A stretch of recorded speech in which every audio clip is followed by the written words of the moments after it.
છે અને સૌ પોતાના ક્ષેત્રમાં બહુ સારું કાર્ય કરી રહ્યા છે.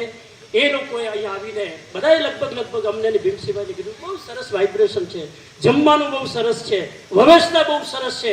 અહીંયા કોઈ વ્યક્તિ હમણાં નરોત્તમભાઈએ કીધું એક પણ વ્યક્તિના મનમાં બીજા કોઈ વ્યક્તિ પ્રત્યે આ કેમ્પસમાં સાહેબ તિરસ્કાર ભાવ એટલા માટે અહીંયા તમને સારા વાઇબ્રેશન એક સુગંધ આવે છે.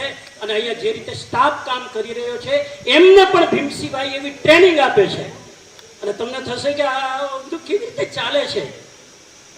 હું તો હંમેશા કહું છું સાહેબ, અને અમારા મુળુભાઈ પલાણ દાદા સાક્ષી છે કે અહીંના કણ કણમાં ભીમસિંહભાઈના વ્યક્તિત્વની છાંટ આવે છે. એમનું મૌન, એમની શાંતિ, એમની ક્ષમતા અહીંના દરેક સ્ટાફ મેમ્બરની અંદર તમને ઝલકતી જોવા મળશે. એટલા માટે પુરુષાર્થવતી મારા થકી અને આપ સૌને મારી મંગલ કામના. ખૂબ ખૂબ સંસ્કૃતિ અને સંસ્કારનું સંસ્કૃત ભાષાના માધ્યમથી કામ કરતા રહો, આગળ વધતા રહો. આ અવસરે